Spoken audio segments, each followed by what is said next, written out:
ಊರಲ್ಲಿ ಮರ್ಯಾದೆ ಹೋಗಿದ್ದಾಯ್ತು. ಈಗ ಬೀಗ್ರ ಮುಂದೆನೂ ಮರ್ಯಾದೆ ಹೋಯ್ತಲ್ಲ ಅಂತ ಅಪ್ಪ ನೇಣು ಹಾಕೊಂಡ್ರೂ ಹಾಕೋಬಹುದು.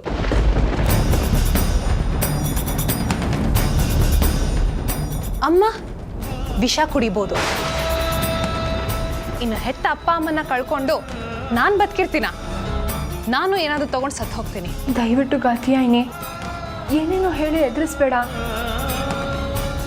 ನೀವೆಲ್ಲರೂ ಜೀವಂತವಾಗಿ ನೆಮ್ಮದಿಯಾಗಿರ್ಬೇಕು ಅಂದರೆ ನಾನೇನು ಮಾಡಬೇಕು?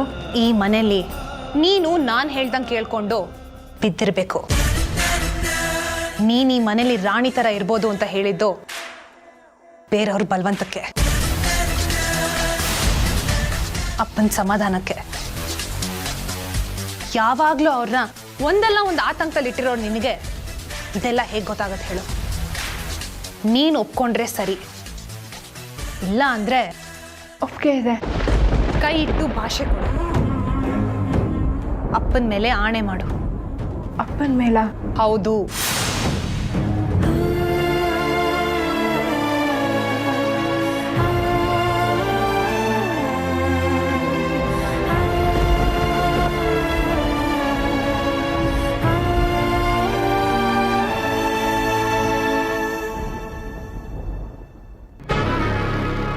ಮೊದಲನೇ ಕಂಡೀಷನ್, ನಿನ್ನ ಸೂರ್ಯ ಮದುವೆ ಆಗೋವರೆಗೂ ನೀನಾಗೆ ನೀನು ಅಥವಾ ಸೂರ್ಯ ಕರೆದ್ರೂ ಅವನ ರೂಮ್ಗೆ ಹೋಗ್ಬಾರ್ದು. ಏನೋ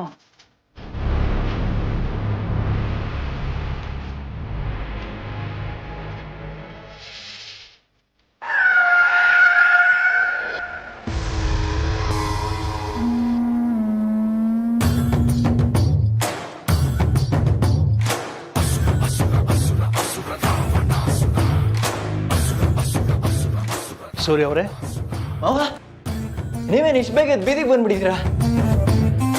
ಅಲ್ಲ ನೀವು? ನಾನು ರೋಡಲ್ಲಿ ಜಾಗ್ ಮಾಡ್ತಿದ್ದೀನಿ. ಯಾಕೆ?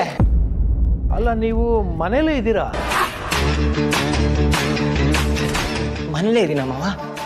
ಅಯ್ಯೋ ಅದು ನಂಗೆ ಗೊತ್ತೇ ಆಗಲಿಲ್ಲ. ಕಾಣಿಸಲ್ಲ ನೋಡಿ, ರೋಡ್ ಅನ್ಕೊಂಬಿಟ್ಟೆ. ಇದೇನು ನೀವು ಇಷ್ಟು ಬೇಗ ಎದ್ಬಿಟ್ಟಿದ್ದೀರಾ?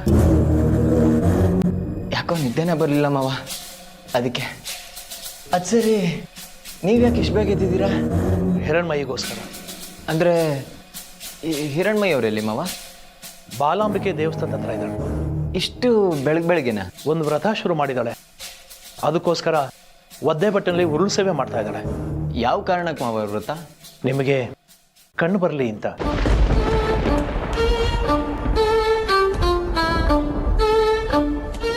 ಒಂದು ತಿಂಗಳು ಬರೀ ನೆಲದಲ್ಲಿ ಮಲಗಬೇಕು.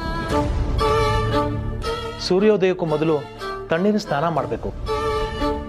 ದೇವಸ್ಥಾನ ಸನ್ನಿಧಿನಲ್ಲಿ ಮಂಡಿ ಸೇವೆ ಮಾಡಬೇಕು. ದಿನಕ್ಕೆ ಒಂದೊತ್ತು ಊಟ ಮಾಡಬೇಕು. ಹಾಗಂತ ಅರ್ಚಕರು ಫೋನಲ್ಲಿ ಹೇಳಿದರು. ಇವಳು ಬೆಳಿಗ್ಗೆನೇ ವ್ರತ ಶುರು ಮಾಡಿದ್ದಾಳೆ. ನೀವು ಜಾಗಿಂಗ್ ಮಾಡಿ ಸಾಕು, ಹೋಗಿ ಮಲ್ಕೊಳ್ಳಿ. ನಾನು ಸ್ವಲ್ಪ ನಿಮ್ಮ ತಂದೆಯವ್ರ ಹತ್ರ ಮಾತಾಡಬೇಕು.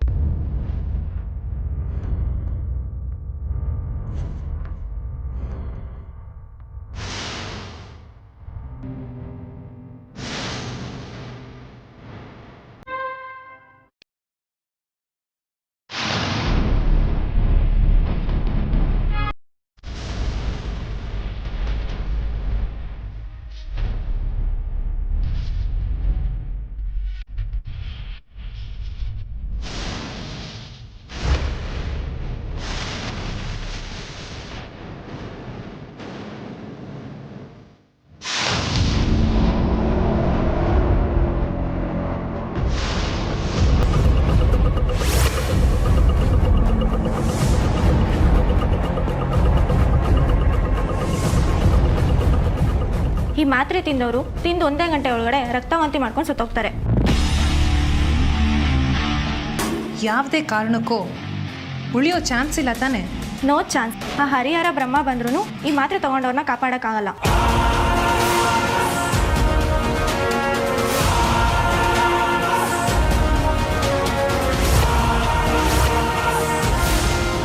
ಕೋಕಿಲಾ, ಕೋಕಿಲಾ, ಹೇಳಿ ಮೋರೆ. ತಗೋ ನೋಡು, ಇದನ್ನ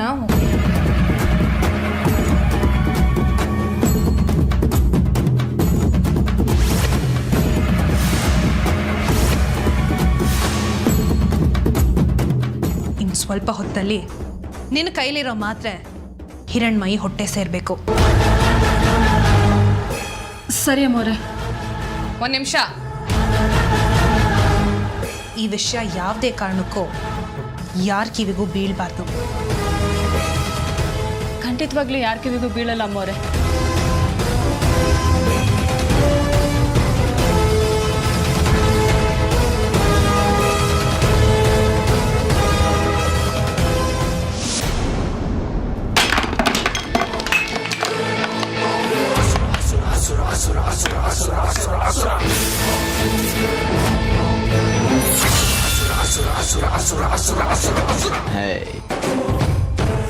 ನೀನಾ?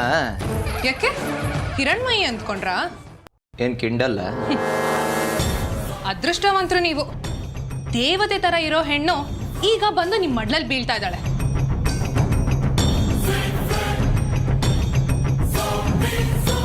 ನೀನ್ ಸಿಗರೇಟ್ ಸತ್ಯ? ಇಲ್ವಲ್ಲ, ನನಗೇನು ವಾಸನೆ ಬರ್ತಿಲ್ಲ. ನನಗ್ ಬರ್ತಿದ್ಯಲ್ಲ ನಿನ್ ಹೊಟ್ಟೆ ಕಿಚ್ಚಿನ ಹೊಗೆ ವಾಸನೆ. ಹಿರಣ್ಮಯಿ ಮೇಲೆ ಜಲಸ್ ಫೀಲ್.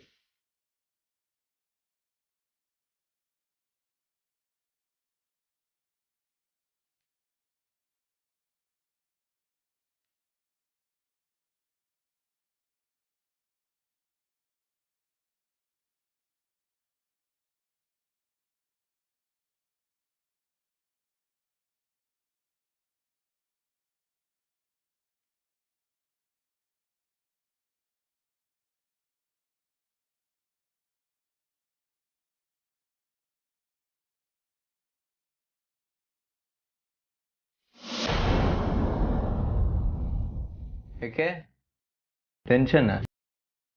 ಟೆನ್ಷನ್ ನನಗ ಇಲ್ವಲ್ಲ. ಹಿರಣ್ಮಯಿ ಮನೆ ಸೊಸೆಯಾಗಿ ಬಂದ್ಮೇಲೆ ನಿನ್ ಸ್ಥಾನ ಎಲ್ಲ ಅಲ್ಲಾಡೋಗತ್ತೋ ಅಂತ.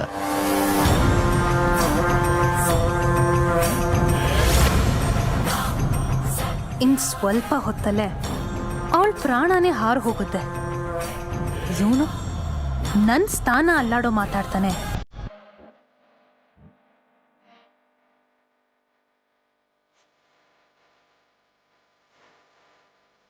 ಇನ್ನೂ ಸ್ವಲ್ಪ ಪಿಲ್ಲೆ ಇದ್ರೆ ಏನಾದರೂ ತರಲೆ ಮಾತಾಡಿ ಮಾತ್ರೆ ವಿಷಯನೂ ಬಾಯ್ ಬಿಡಿಸ್ಬಿಡ್ತಾನಷ್ಟೆ. ಹಿರಣ್ಮಯಿ ರೆಡಿ ಆದ್ಲಾ ಅಂತ ನೋಡ್ಕೊಂಡ್ ಬರ್ತೀನಿ.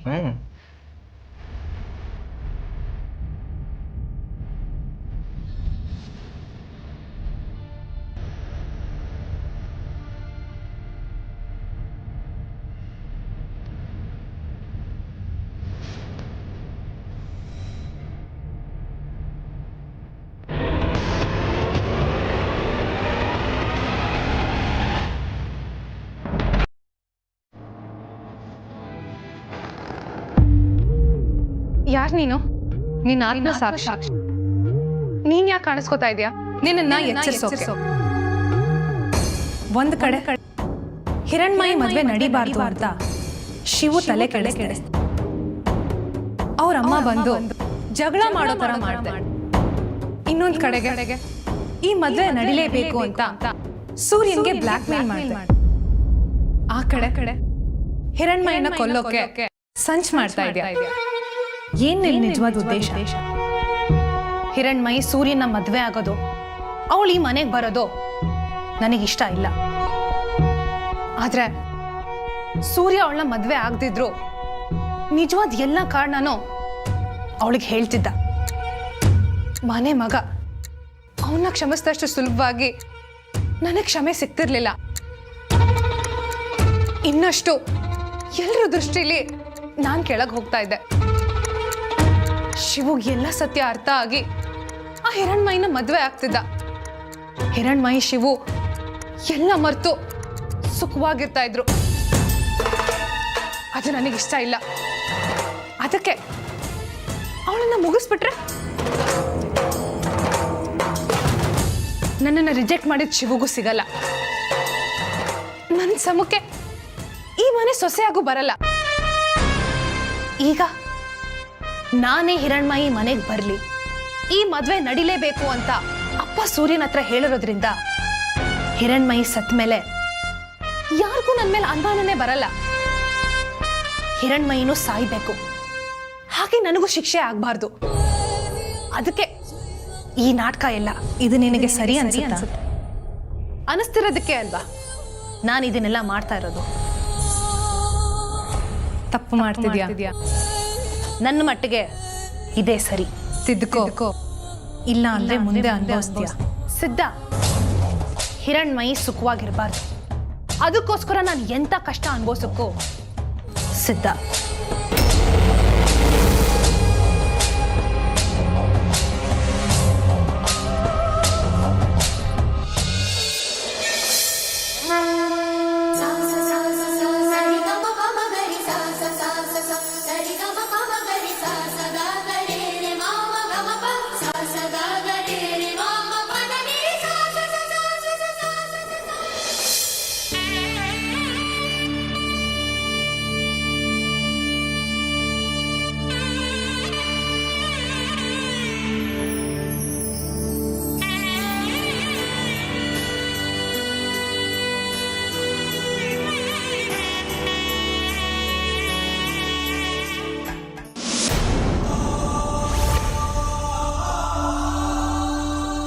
ಸೂರ್ಯ ಅವ್ರ ಬಗ್ಗೆ ಕೆಟ್ಟದಾಗ ಮಾತಾಡಿರೋ ನೀವು ನನಗೆ ಬೇಡ. ನನ್ನ ಮಗ ಸೂರ್ಯ ಒಪ್ಪಿಗೆನ? ಸೂರ್ಯ ಅವರು ನನಗೊಪ್ಪಿಗೆ. ಇಲ್ಲ, ತಪ್ಪಾಗ್ಬಿಟ್ಟೆ, ನಾನು ತಪ್ಪಾಗ್ಬಿಟ್ಟೆ. ಈ ಕ್ಷಣನೇ ಅವಳ ಹತ್ರ ಹೋಗಿ ನಾನು ಕ್ಷಮೆ ಕೇಳಬೇಕು.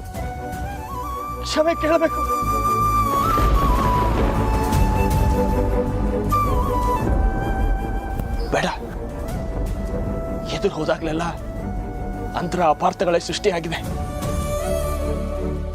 ಅವಳು ಮುಂದೆ ಹೋಗೋದು ಬೇಡ. ಮೊದಲು ಫೋನಲ್ಲೇ ಕ್ಷಮೆ ಕೇಳ್ತೀನಿ.